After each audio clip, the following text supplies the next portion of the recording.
dive right in.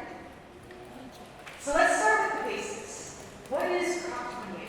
So Proposition 28 is the Arts and Music in Schools Funding Guarantee and Accountability Act. You might hear it abbreviated as Prop 28, Prop 28 AMS, or even just AMS.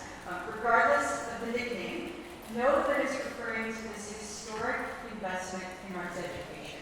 The first of its kind in our nation's history, it's estimated to bring $1 billion of annual funding for arts education into our California schools year after year.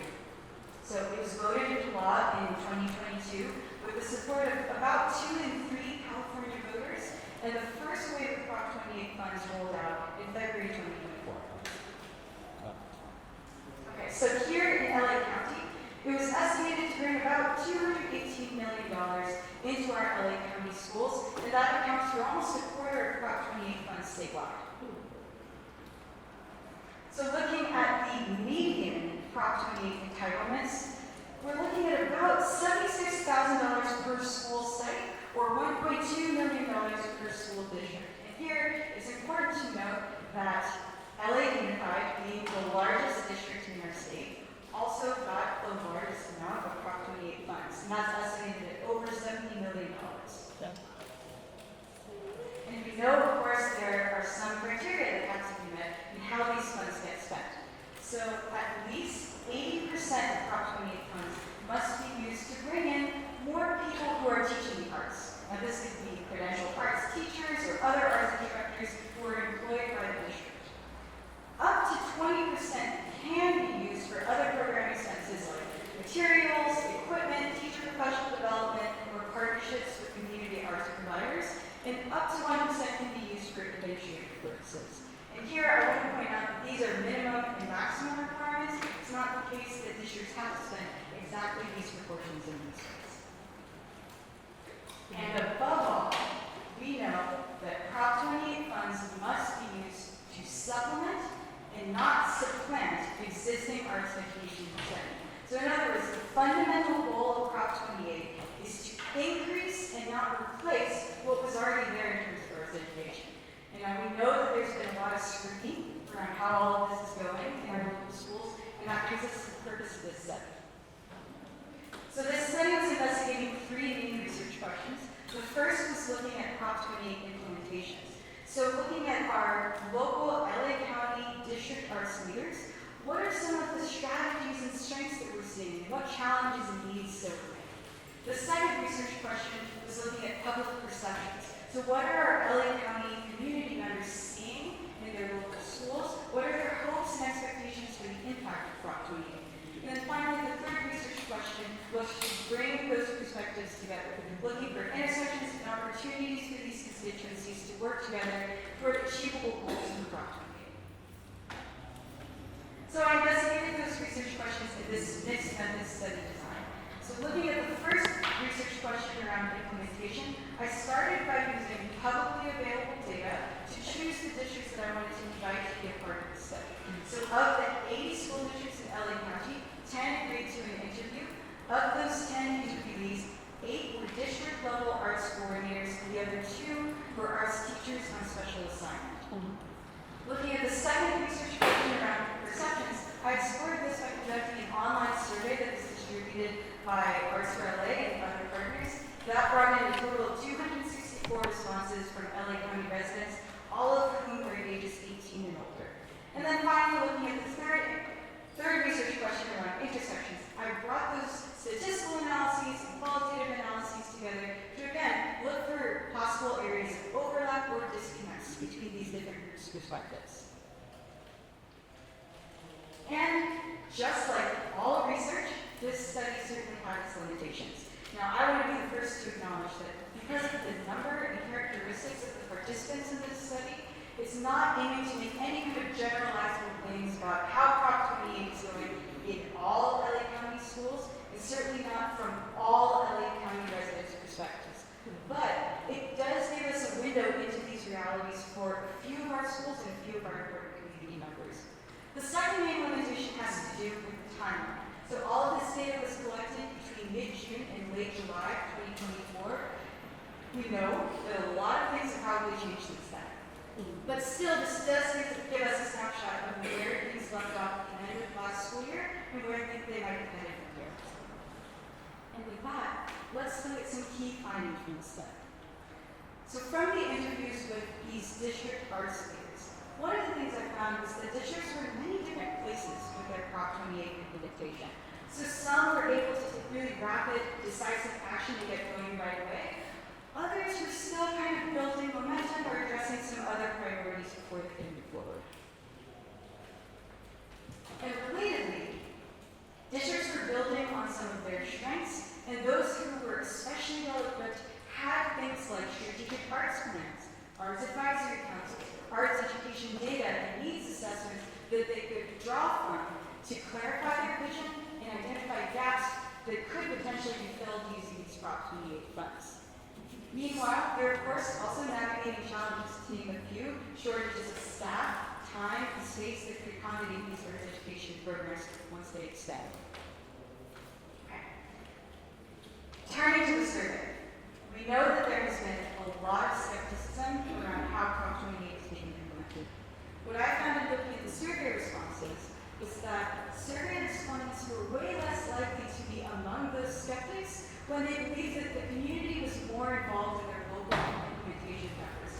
So when survey respondents believed that teachers, families, students, community partners were more involved in making those Prop 28 decisions, they tended to be a lot less likely to doubt whether Prop 28 would meet its goals. Another key finding from the survey is that community members are highly interested in Prop 28, yet seem to be kind of disconnected from it. So nearly 90% of survey respondents believes that Prop 28 is very important to them. And yet, only 20% of them were actually involved in this implementation efforts. So this is suggesting that some of our community members who are most invested in Prop 28 are maybe feeling a little bit left out of their local implementation efforts. And then, from bringing those findings together, I found a shared interest in oversight and transparency. So about 2/3 of survey respondents were unsure how or even whether Prop 28 was being implemented in their local schools, and many of them issued a call for transparency. And the interviewees, the district arts leaders I spoke with, tended to agree. They also wanted to make sure that Prop 28 funds were being implemented responsibly in their districts and beyond. And that brings us to some recommendations instead. So this first one is for all of us, which is to get involved with our local schools' strategic arts plan. So we can all ask to see our local school strategic arts plan, ask to see the arts education data and needs assessments, ask to join an arts advisory council to make sure that the community has a seat at the table when those Prop 28 decisions are being made.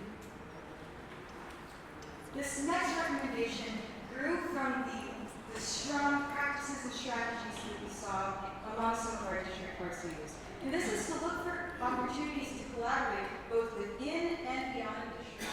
Within districts, we can think about collaborating across school sites or with other departments who might have shared goals. Some of the interviewees mentioned collaborations between arts and ethnic studies, arts and special ed, and other departments.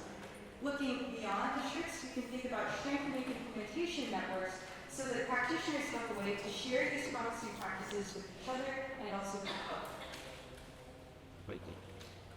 This next recommendation grew from what we learned about the challenges from the perspectives of district arts leaders and also the community members. And this recommendation is to strengthen capacity, specifically by providing technical assistance and professional development for our leaders at the school level and at the district level to make sure that they have the information that they need. And here, entities like the LA County Office of Education or other government agencies might be especially well positioned to take this on. And now, we know that at the state level and national level, we have a massive teacher shortage.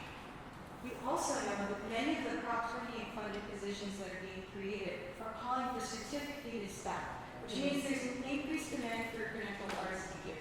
And so this is creating an opportunity for higher education and philanthropy to step in, build and expand affordable, subsidized credential pathways so we can get more of our arts educators into the classroom to do that.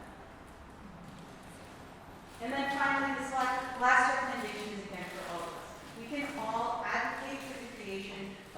statewide oversight and advisory committee to include practitioners, administrators, teachers, as well as students, families, and community partners to, again, make sure that everyone has a seat at the table. They can act as liaisons between the state and local levels, and ultimately ensure that Prop 28 funds are being used to meet the goal that we're all interested in, which is to equitably expand access to arts education for rural people. Okay, so that's been a really quick preview of the report. Please do check out the full report. It is being launched today, so thank you for joining us and celebrating this. And I guess we'll give a minute for this to stay up. And it also lives on Arts Relay's website, so you're welcome to check it out. And so now, it is my distinct pleasure to invite up our guest speaker to join me. Samantha Tyson is the Senior Program Administrator for Visual and Performing Arts, Career Technical Education, and Dual Enrollment at San Diego Unified School District. And please join me in welcoming Samantha to the stage.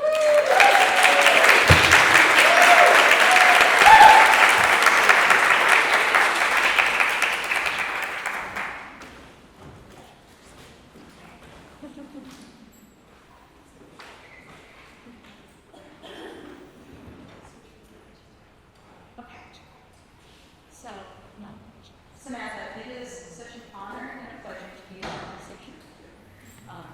I first want to thank you for your leadership and the work that you're doing around Prop 28 implementation in your district. If you don't know the great work that's happening in San Diego Unified, you should get to know it. Check out their website. Samantha and your team have done a really excellent job. And a lot of the educators in our county, and probably even in our state, are really looking to you in your district as exemplary models for Prop 28 implementation. So thank you for that work.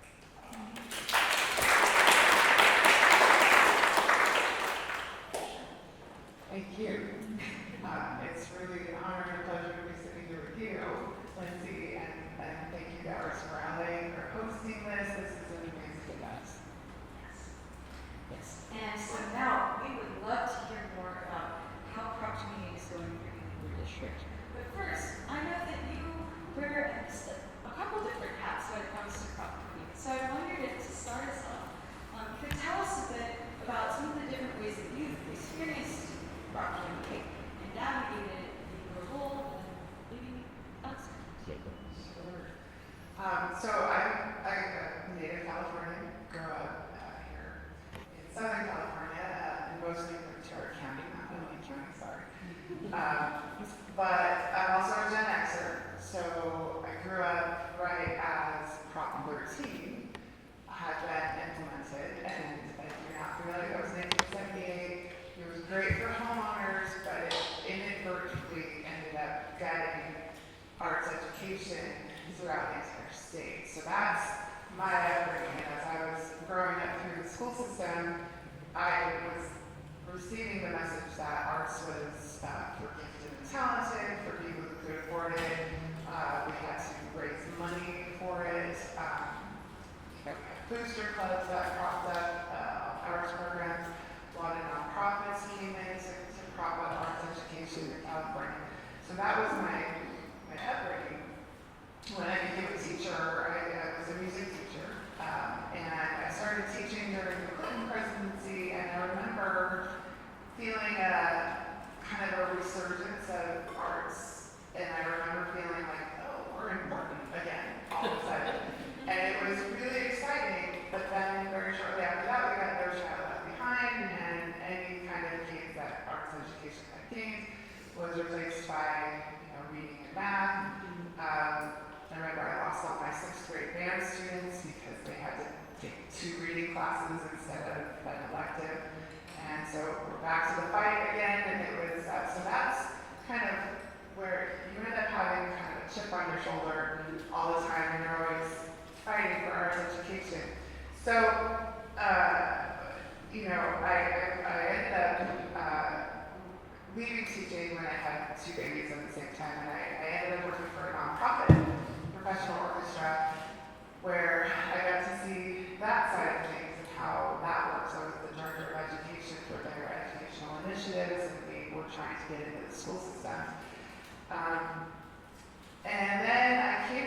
material because they wanted to implement a program called Music Immersion Experience Program, which is an after-school music program modeled after El Sistema that provides music for every single student, every single day at Roosevelt Elementary.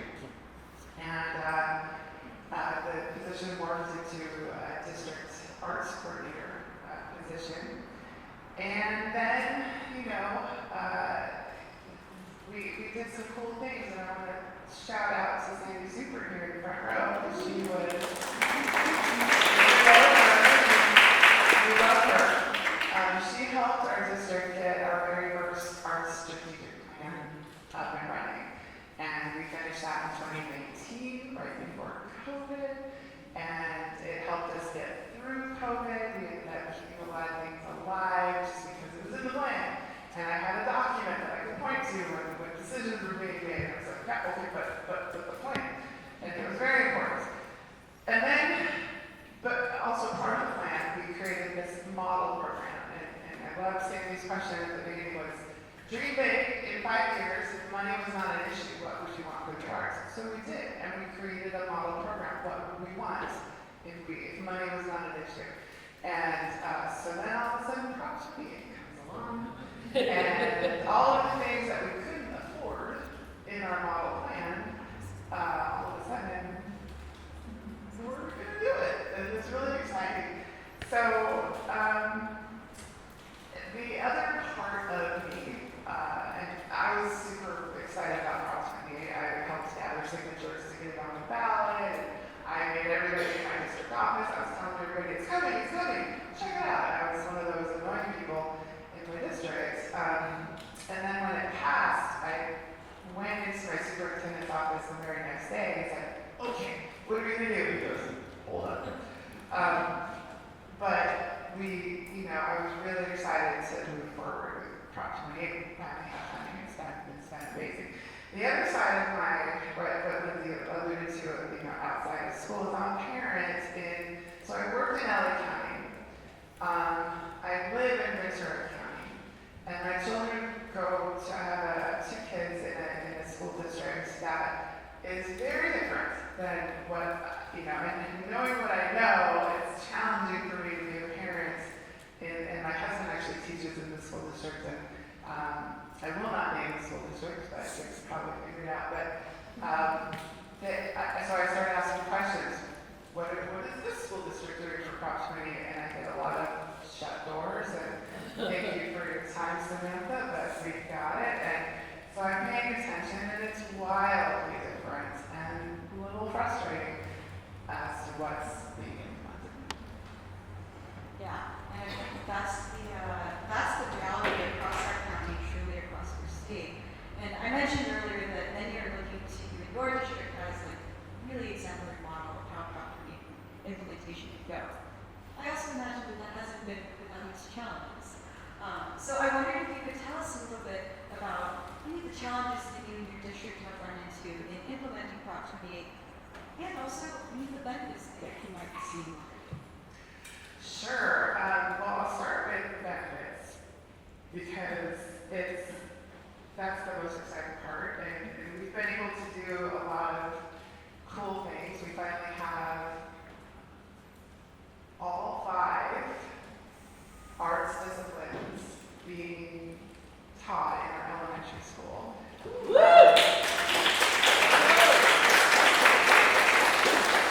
We were able to hire 2 visual art itinerary teachers. They're also kind of arts integration coaches, but they start with visual arts and also media arts. We hired a dance teacher this year. We have theater, and that's provided from our community program, which we'll talk more about later. And the instruction that we have been able to implement, it follows our plan, which is to have K through 12 alignment. So, this is the first year we have actually 3 dance teachers, 1 elementary, 1 middle, and 1 high school, and I was so excited to introduce that. They did a big dance thing at our welcome back breakfast. So,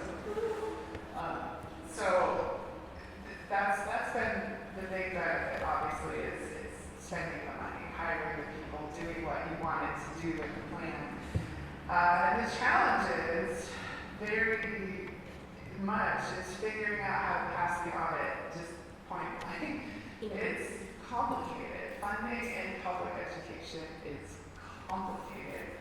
And unduly so. In fact, there's a bill going around, and I hope it passes, that is meant to simplify and streamline funding in public education, because the amount of reports and paperwork that you have to do, that our finance director is in charge of, is vast. And the sources and pots of money are vast, and they each come with different rules.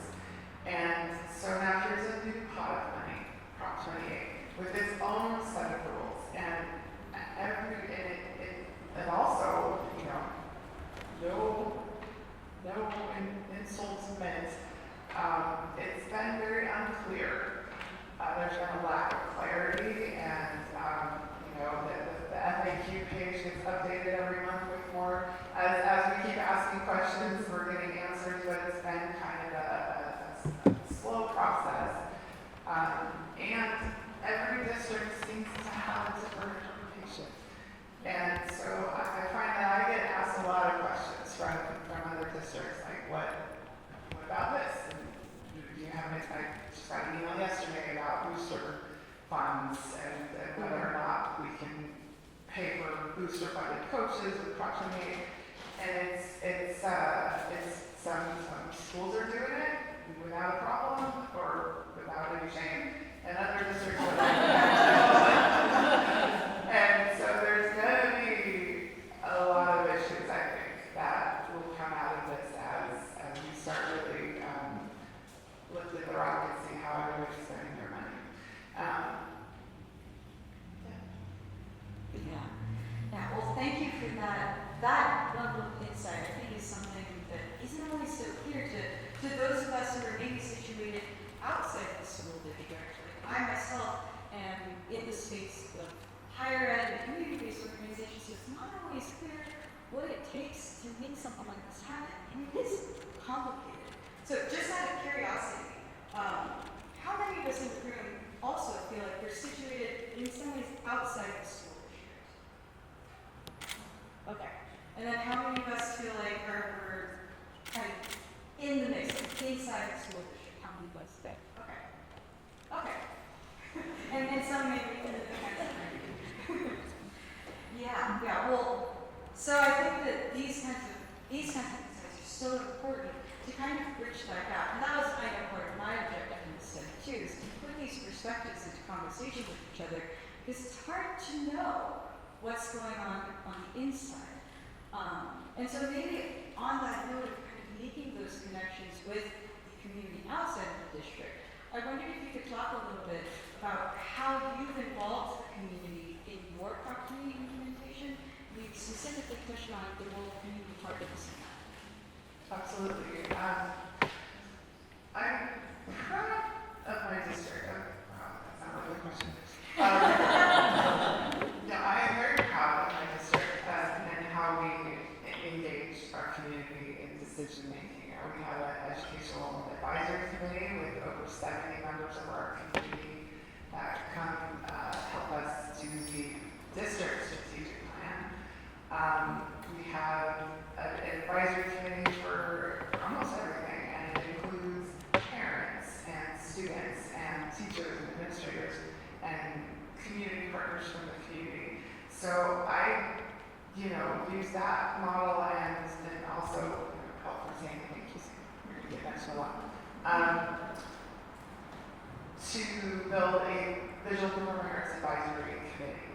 And in fact, I'm about to change membership to your commitment, and it has parents, students, and teachers, and administrators, and people who nominate each other from the community. I try to get a broad participation so that there's representation from every aspect in our community. And with Prop 28, we kind of already have the plan in place for the first couple of years, I'm about to start up for next year, talking about next year's plan. We just we updated our strategic plan for the arts for the next 5 years. And so in my process for that will be the same.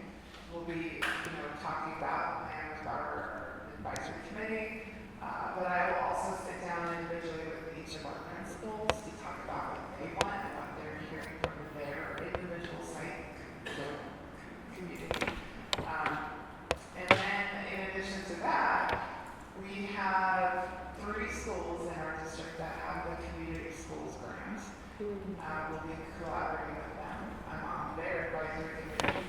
And then we have the ELOP, after school, there's a whole other pot of funds right there, that we collaborate with them as well. So I feel like our district is extremely collaborative. And ELOP stands for Extended Learning Opportunities Program. yes. Thank you. Good job. Thank you. All the acronyms. There's another great thing that came through for funding for kids. That was awesome. Yeah. And the goal is, if you bring your resources together, you can get more done. And that's what we're trying to do. Is making sure that we're taking care of each other.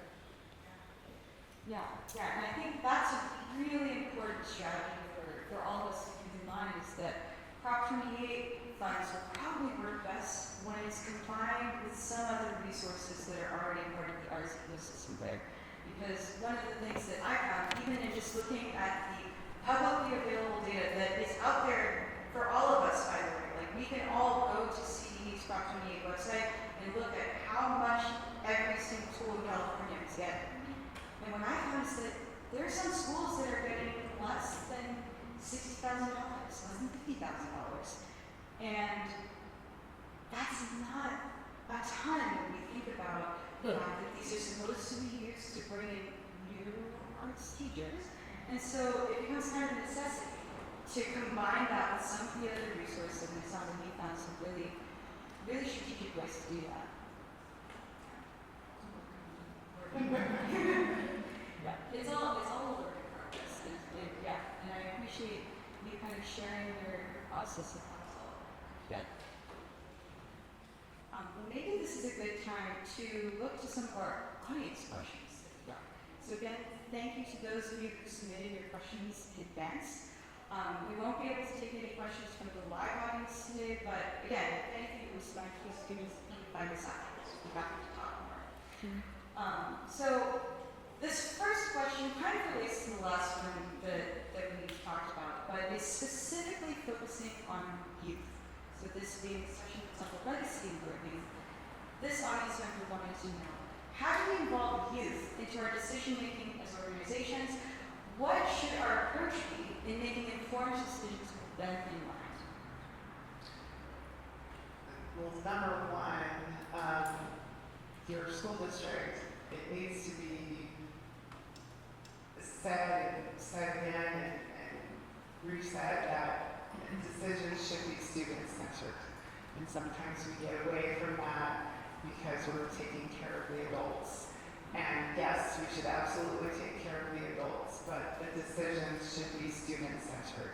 And that needs to come from your school board, and it needs to come from your superintendent on the town. So that when things come in and you need to make a decision of what to do, what's best for students, that is why we're doing this. So that's number one.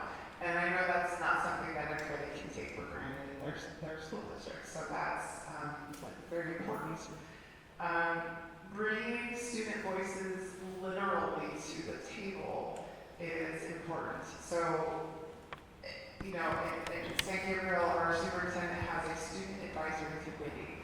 And every year he has the principals nominate students from every single school site, at least 2, to be on his advisory committee. So all grades are represented and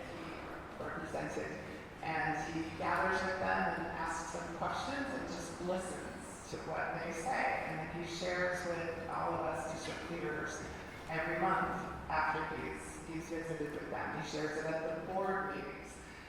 We have student board members at our board meetings representing their school sites.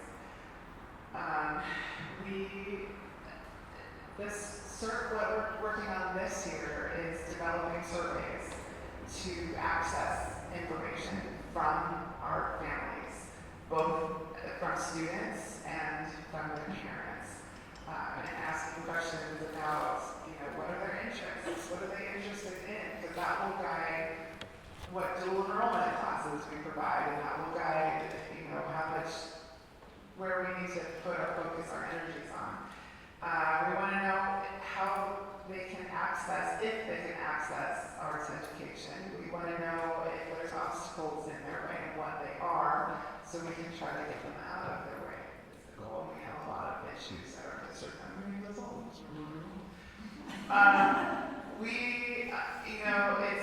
It's attending performances and presentations from leaders, having school board members attend and interact with the students that are performing, creating events where that can happen. We have an annual Arts Fest now, where all of our leaders come and they're walking around with the students as they show them what they've been doing, and just those ways of listening to kids is important.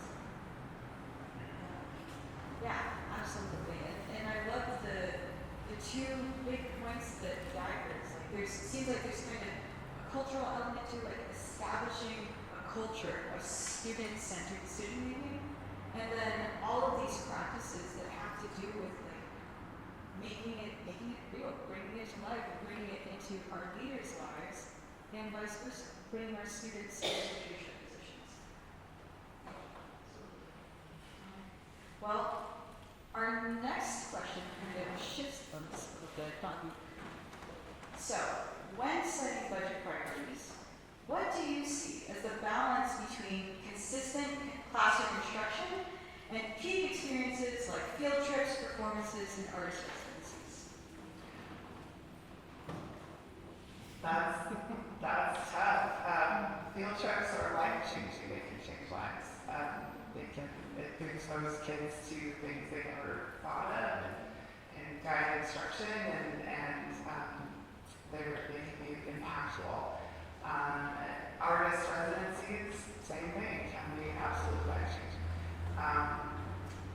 That being said, having a teacher that is there with consistent instruction that comes back every single year, where you're building from year to year on that instruction, is the foundation to all of that. And that instructor is going to be the one who creates or finds the field trip and hires the teaching artist. So priority-wise, I feel we need to really build that foundation first. Yeah, and this next question maybe pick us up on that for a little bit. So looking back at Prop 28, we know that Prop 28 requires 80% of funds to be used for staff that's employed by the LEA, local education agency, district employed staff. Do you think the proposition writers got that portion right?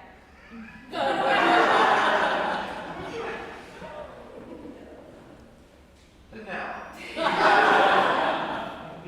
And yes, so I understand that district employed staff there's permanence, and that is important. So I understand the reasoning behind that. I think it works for some districts, and it does not work at all for other districts. And the reason, California, going back to what I started with, growing up after Prop 13, we've got over 40 years of hodgepodge arts education through this giant state of California. And you have an amazing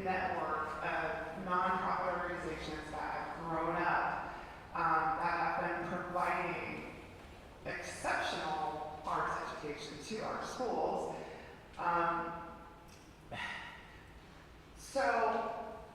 So for instance, in my school district, we have a partner, LA Arts Group, that has previously been providing dance and theater education into our school system.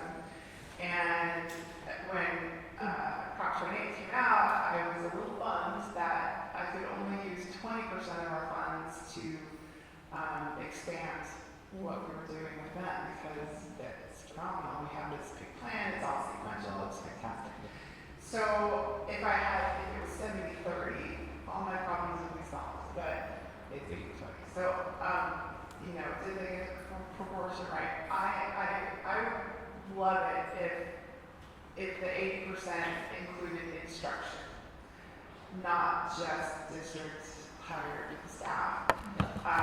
That would be amazing. I feel like a lot of districts could benefit from that. I think it is limiting in the way it is. And I'm hopeful that, we can have a conversation and we can talk about amendments so that there can be flexibility for the districts where that doesn't serve them. Yeah, and I know that we are speaking with a room full of educators and advocates, and it sounds like that is one very specific call to action we can all take on, which is to be thinking more expansively about instruction and what can and should fall under that 80%. Because, the reality is that our ecosystem of arts education and how that fits into a school district like this is not so painless that as the current rules set out. I'll add, I only spent a year, or actually less than a year, working with that professional orchestra. Still very close with them. They call me now that Prop 28 is coming out. They're calling me a lot. I had a lot of conversations like, how do we access? They're mostly in Ventura County. And their question is, who do I call in the school district? Who do I talk to? And there are a lot of school districts that do not have the infrastructure to handle hiring district employee staff without a plan, and there's no infrastructure, which makes it really challenging. Yeah, absolutely. And I'll say for my part, that's something that I also saw coming out of the study. The interviewees that I spoke with were all designated district arts leaders or arts teachers on special assignment, pointing that their role was to take the lead on all of these strategic efforts, make sure that infrastructure is in place. And one of the interviewees even pointed out, if it weren't for my role, I can't imagine how a district would be navigating all of this, because otherwise, it probably ends up falling on the plate of someone who has a million other things that they have to think about. If you read the letter live, it's the principal. So each school site has to come up with their plan. So, and that's what's happening is that you do not have, in my district, when we had the leadership meeting and I said, this is coming, we got all this money, we're going to do all these great things, and you have to have a plan, and we're going to have this. And I looked at all my principals and their faces were like, and as soon as I said, I got you, they're like, oh my God. But other districts that don't have a need, it's really on the plate of the principal who may or may not have any idea what to do with it. Yeah, absolutely. So there has to be some kind of balance there between school site level autonomy, district level coordination, and support. Because there's a whole lot going on in our schools. And we want to see more arts education as part of it, but we also need to get more support to help make that possible. I think we have one more question for the audience. We may be shifting gears a little bit, but really getting at our theme for this session, which is thinking about the legacy of our youth. So this question is, how do we combat interracial resentment and stigma for a more collaborative future? Was that interracial or intergenerational? Intergenerational. Okay. Yes. I'm sorry if I missed it. Can you repeat the question? Yes. How do we combat intergenerational resentment and stigma for a more collaborative future? There's a lot of different directions I could go with this answer, I think, but I will focus through the school system with arts education. So if you think about it, the people who are sitting in decision-making seats in school districts are largely my age or older. So we're talking Gen X, boomers are still around. We grew up where art, especially if they grew up in the California school system, arts is extra. Arts is a luxury. That mindset is tough to crack. But we're doing it. Like, it's happening. We have, I have been so in awe of, frankly, arts organizations like Arts for LA, Create California, California for the Arts, and then all of the arts organizations, they are collaborating. They are getting together. They're pulling it together. We've got the LA Arts Ed Collective. That is their mission of making sure every district in LA County has a strategic plan is genius and amazingly powerful. So this is all, it's happening. It's gonna take a couple generations before it's something we cannot take for granted. The second thing is, I am the only person in my school district that has an arts background at the administrative level. And I know I was one of those teachers that said, I will never be an administrator. You could not pay me enough to be an administrator. The only reason I went into it was because I wanted to have something to do with this MIE program. I thought it was amazing and I want to be a part of that. That was it.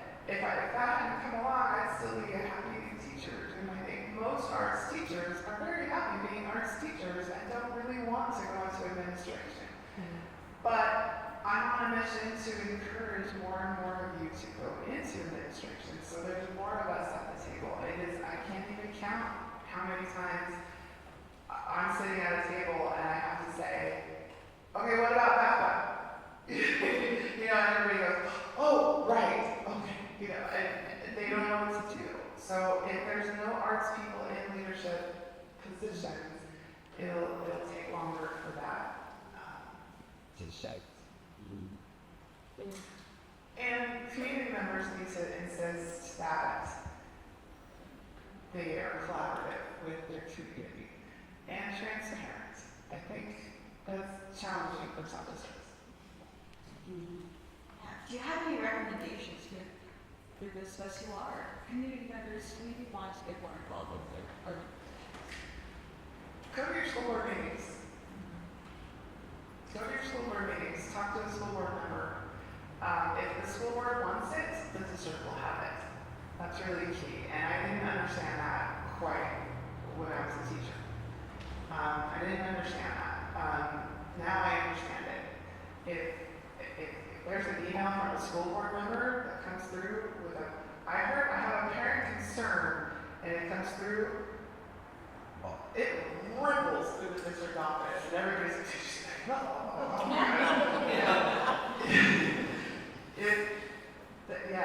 go to your school board meetings, pay attention, read their agenda, write a letter to a school board member, pull out the yellow card and speak for 3 minutes at a meeting. It won't make the agenda. You won't get a response, but they will hear you. And most school board members listen because they have to be elected, right? So that's really number one. And number two, take every opportunity you can to respond to your school district. The LCAP survey. How many surveys do you get that you ignore? We read those. In fact, I get a printout and all the comments that people say, we go through them and we listen to them. Join your PTA. Join a committee. Join a school site council where you have access to have a conversation with your principal. Have a conversation with every administrator that you can even casually, just like, hey, walk in the office and just talk to them.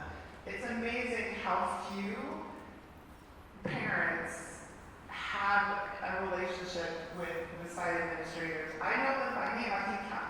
I was the site administrator at Roosevelt Elementary for 10 years. I can count on one hand the number of parents that I had a casual relationship with just because they were around and chatted with me, And those are the people that I go to when I want input. Well, I think that's a really important insight for us all to keep in mind, is that earlier we talked about the importance of maybe joining an arts advisory council, but there are also many other points of entry. So if you find that your district doesn't have an arts advisory council or isn't super public about it, there are other ways to get to our leaders. And thank God major matters, because they're listening, hopefully. Even if you don't get the answer you want, and it's a steamship, not a race boat, right? It moves, education moves very, very slowly, but it does move. Yeah, and that seems true of education, true of opportunity implementation. It's moving right along, at maybe in some cases at different paces than others. But yeah, I hope that today's conversation has given us all kind of a window into what that looks like in saying we are unified, thanks to your leadership, and also beyond.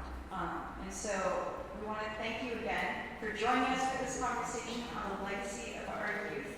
And let's hear it again for